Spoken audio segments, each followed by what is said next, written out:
Okay, सो Flipkart BBT cell आने वाली है और S23 FE और S21 FE में लोगों के बीच में कंफ्यूजन हो सकता है क्योंकि इन दोनों फोन की डिमांड काफी ज्यादा है और पिछले 2 साल से लगभग FE सीरीज काफी लोगों में चर्चा का विषय बनी हुई है। सबसे पहले डायमेंशंस की बात करें तो S23 FE दोस्तों थोड़ा सा यहाँ पे चौड़ा आपको लगेगा S21 FE के मुकाबले, और अगर आप वेट की भी बात करते हो तो यहाँ पे S21 FE लगभग 180 ग्राम का है और S23 FE लगभग 210 ग्राम का है। उसका रीजन मैं बता देता हूं क्योंकि S23 FE में ग्लास बैक इन लोगों ने यूज किया और थोड़े से डायमेंशंस भी बढ़ गए हैं, इस वजह से वेट ज्यादा है। बैक पैनल की बात करें तो S23 FE में ग्लास बैक आता है गोरिल्ला ग्लास 5 की प्रोटेक्शन के साथ, वहीं पे S21 FE में आपको प्लास्टिक मैट फिनिश के साथ बैक देखने को मिलता है। अब दोनों के ही अपने अपने यहाँ पे प्रोज एंड कॉन्स हैं। ग्लास बैक थोड़ा सा ज्यादा बेटर लगता है, क्लासी लगता है, प्रीमियम लगता है। वहीं पे प्लास्टिक बैग दोस्तों 2 साल के यूजेस में मैं दिखा रहा हूं, 2 साल से मैं S21 FE को यूज कर रहा हूं, काफी ज्यादा स्क्रैचेस आ जाते हैं अगर आपने बैक कवर नहीं यूज कर रखा है। मैंने इसमें कोई बैक कवर टेम्पर्ड कभी नहीं लगाया। ड्यूरेबल काफी है क्योंकि गोरिल्ला ग्लास विक्टस प्लस की प्रोटेक्शन S21 FE में आती है, बट गोरिल्ला ग्लास 5 फ्रंट और बैक में आपको S23 FE में मिलता है। साथ ही दोनों ही डिवाइसेस में आपको SD कार्ड का कोई ऑप्शन नहीं मिलता है, 1 सिम या 2 सिम आप चला सकते हो। वहीं पे IP68 की रेटिंग मिलती है तो आराम से पानी के अंदर भी आप शॉट्स ले सकते हो और 30 मिनट तक ये पानी में रेजिस्ट कर जाएगा। अब 4 नेटवर्क बैंड्स तो ऑलमोस्ट सेम पोजीशंस में है दोनों में ही, बट एक जो नेटवर्क बैंड है वो आपको S23 FE में ज्यादा देखने को मिलेगा और नेटवर्क में ये चीज शो होती है, बेटर और स्टेबल नेटवर्क्स आते हैं। साथ ही पोर्ट एंड बटन्स में थोड़ा डिफरेंस है, आपको 3 माइक मिलते हैं S23 FE में और आपको 2 माइक्स दिए गए हैं, एक ऊपर एक नीचे S21 FE में, तो एक एक्स्ट्रा माइक आपको S23 FE में मिल जाएगा। मेरे हिसाब से अगर इस डिपार्टमेंट में देखोगे तो आपको S21 FE ज्यादा ड्यूरेबल लगेगा क्योंकि इसमें गोरिल्ला ग्लास विक्टस प्लस आता है। वहीं पे इसमें जो वेट है वो काफी कम है S23 FE के मुकाबले, बट अभी कंफ्यूजन मत ले लेना, आगे डिपार्टमेंट्स में गेम बदल सकता है। अब जरा डिस्प्ले की बात करें, यहाँ पे S23 FE में थोड़े से बेजल्स का साइज ज्यादा मिलने वाला है आपको S21 FE के मुकाबले। अब दोनों में ही सेम वॉलपेपर्स मैंने लगाए हैं ताकि आपको अच्छे से आइडिया लग पाए। साथ ही में अगर आप चिन की तरफ देखते हो तो भी आपको S23 FE में थोड़ा सा ज्यादा बेजल्स लगेंगे। देखिए जो स्क्रीन साइज है वो सेम है क्योंकि डायमेंशंस बड़े हो गए हैं S23 FE के। बाकी दोस्तों क्वालिटी तो अमेजिंग मिलने वाली है क्योंकि डायनेमिक सुपर एमोलेड डिस्प्ले मिलती है आपको 2x, वहीं पे 6.4 इंचेस की स्क्रीन है, 120 हर्ट्ज रिफ्रेश रेट आता है। यहां पे डिफरेंस है क्योंकि S21 FE में 60-120 का स्टैटिक है, वहीं पे एडेप्टिव रिफ्रेश रेट मिलता है 62-120 आपको S23 FE में। बाकी दोनों में ही 4K HDR प्लेबैक स्मूथ चलता है, आपको बहुत अच्छा कंटेंट एक्सपीरियंस यहाँ पे देखने को मिलेगा। वहीं पे पीक ब्राइटनेस में अब की बार बहुत बड़ा डिफरेंस है क्योंकि S23 FE लगभग 1400 निट से ऊपर पीक ब्राइटनेस में जाता है, वहीं S21 FE लगभग 800 से 850 की ही मैक्सिमम पीक ब्राइटनेस में जाता है। तो यहाँ पे देखिए 2 ही 3 बहुत माइनर से डिफरेंसेस हैं। एडेप्टिव रिफ्रेश रेट मिल जाता है आपको, वहीं पीक ब्राइटनेस ज्यादा है, बट S21 FE को देखते हो तो बेजल्स एकदम आपको ना के बराबर देखने को मिलते हैं। बाकी प्राइस भी कम है और इस प्राइस पॉइंट में सैमसंग जैसी ब्रांड में इतने कम बेजल्स काफी मुश्किल होता है। तो इस डिपार्टमेंट में मैं कहूंगा काफी बैलेंसिंग है और ऑलमोस्ट टाई यहां पे मुकाबला रहता है। S21 FE में आपको स्नैपड्रैगन 888 मिलता है, S23 FE में Exynos 2200 है। दोनों ही काफी परफॉर्मेंस ओरिएंटेड फोन है। दोनों ही डिवाइसेस 2.8 गीगाहर्ट्ज की मैक्स क्लॉक स्पीड प्रोवाइड करते हैं। S21 FE की Antutu स्कोर की बात करें तो 8 लाख के अराउंड मिलेगा आपको, वहीं S23 FE में 10 लाख से ऊपर Antutu स्कोर आता है। 2 लाख का Antutu स्कोर मजाक नहीं है दोस्तों, आपको परफॉर्मेंस में डिफरेंस मिलेगा और Exynos 2200 में एक आपको सिग्निफिकेंट इंप्रूवमेंट मिलने वाला है। वहीं पे स्टोरेज स्कोर देखते हो तो ज्यादा डिफरेंस नहीं है। S21 FE मेरा ऑलमोस्ट भरा हुआ है इसीलिए थोड़ी कम स्कोर्स आ रहे हैं, बट ऑलमोस्ट 50,000 के अराउंड स्टोरेज स्कोर्स मिलने वाले हैं। Geekbench की बात करते हैं तो 1000 का डिफरेंस मिलता है क्योंकि S23 FE में लगभग 4000 के आते हैं मल्टी कोर पे, वहीं पे S21 FE में 3000 के अराउंड स्कोर्स आते हैं। वहीं पे अगर आप डेली यूज की बात करते हो तो आपको लैग फ्री एक्सपीरियंस मिलने वाला है, कंप्लीट सैमसंग वन UI का एक्सपीरियंस मिलेगा, सारे फीचर्स मिलेंगे आपको। वहीं पे अगर हीटिंग की बात करें तो मैंने इसमें BGMI खेला, एस्फाल्ट खेला, दोनों ही डिवाइसेस में। दोनों फोन हीट करते हैं दोस्तों एक 5 से 10 मिनट की हैवी गेमिंग के बाद में। अब यहाँ पे हीटिंग को आप रोक नहीं सकते हो अगर आप 5G नेटवर्क पे गेमिंग करते हो, वो भी हैवी ब्राइटनेस पे, क्योंकि ब्राइटनेस एक रोल प्ले करती है यहाँ पे जब आप टेम्परेचर को जज करते हो।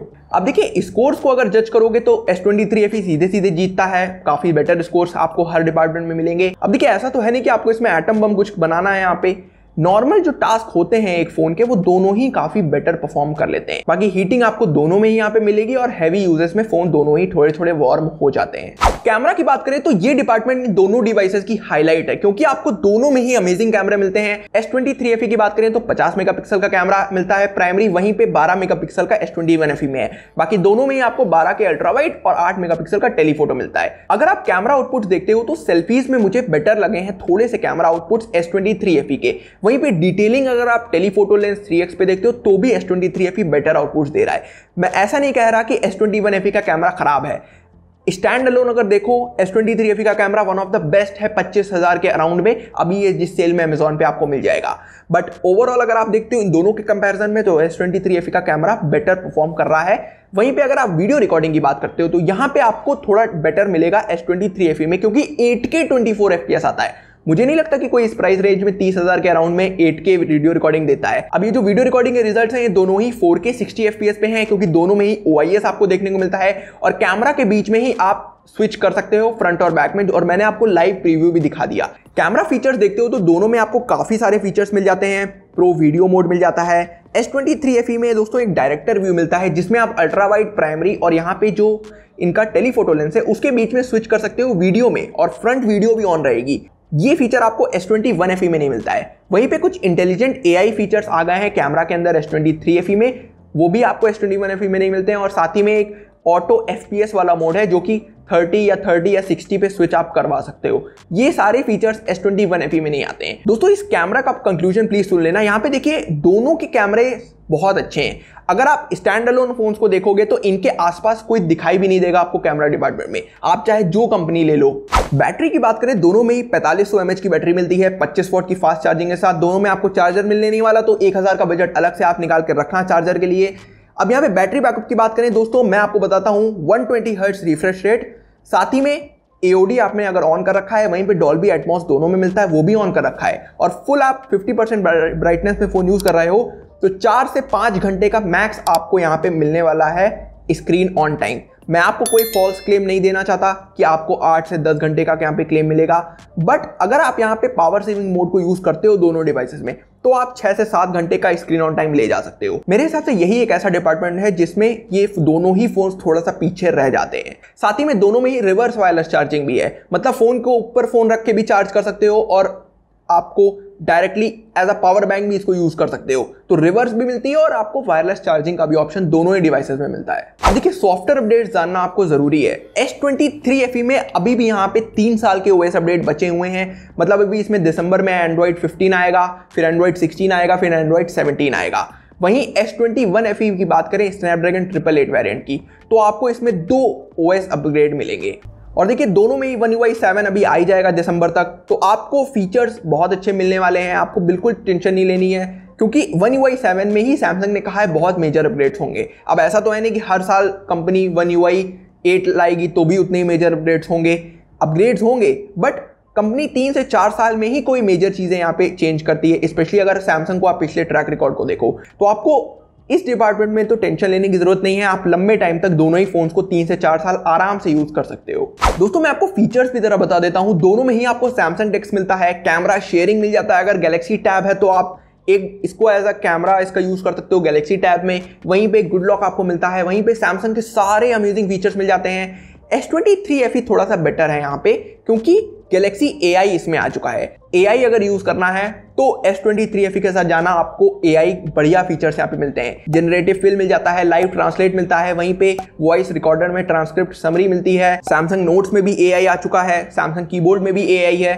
तो एक्स्ट्रा जो आपको 5000 खर्चा करने हैं वो सिर्फ इतना समझ लेना, एक्स्ट्रा AI फीचर्स और 2-4 कैमरे के आपको एक्स्ट्रा फीचर्स मिलते हैं। बाकी चीजें ऑलमोस्ट यहाँ पे सेम ही हैं। अब आते हैं दोनों के ही स्पीकर्स के ऊपर। दोनों में ही आपको स्टीरियो स्पीकर्स मिलते हैं, डॉल्बी एटमॉस का सपोर्ट मिलता है। आउटपुट पहले S23 FE का सुन के देखते हैं।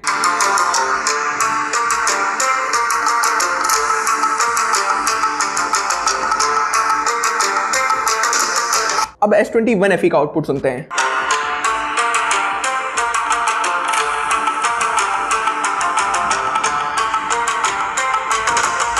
मेरे हिसाब से आपको दोनों के ही स्पीकर आउटपुट में कोई भी प्रॉब्लम नहीं आने वाली और आप आराम से इनको लंबे टाइम तक बिना किसी प्रॉब्लम के यूज कर सकते हो, क्योंकि मैंने खुद 2 साल S21 FE को यूज किया है और 2 महीने से S23 FE यूज कर रहा हूं, तो मुझे एक्सपीरियंस अच्छा मिला है दोनों में ही। नेटवर्क टेस्ट की बात करें, दोनों में ही आपको स्टेबल 5G नेटवर्क देखने को मिलेगा। ओकला पे स्पीड देखते हो तो बढ़िया स्पीड निकल के आती है, अप्रॉक्स 100 Mbps तक आपको बढ़िया स्पीड मिल जाएगी। बाकी जब फोन हीट करता है तो ये 5G से 4G के ऊपर नेटवर्क शिफ्ट कर देता है और ये चीज आपको दोनों में ही देखने को मिलेगी। अब ये देखिए, फोन का एक फीचर है, इसको कमी मत समझना, क्योंकि जब हीट होता है फोन तो परफॉर्मेंस को स्टेबल करने के लिए नेटवर्क को 4G के ऊपर शिफ्ट करना पड़ता है। लेकिन अगर आप 4G यूज करने वाले हो तो आपको हीटिंग भी कम मिलेगी और फोन में नेटवर्क भी काफी स्टेबल रहेगा। तो सवाल ये उठता है कि 30,000 में S23 FE लिया जाए या S21 FE लिया जाए 25,000 में। देखिए, मैं आपको बहुत 3 माइनर डिफरेंसेस यहाँ पे गिनाता हूँ।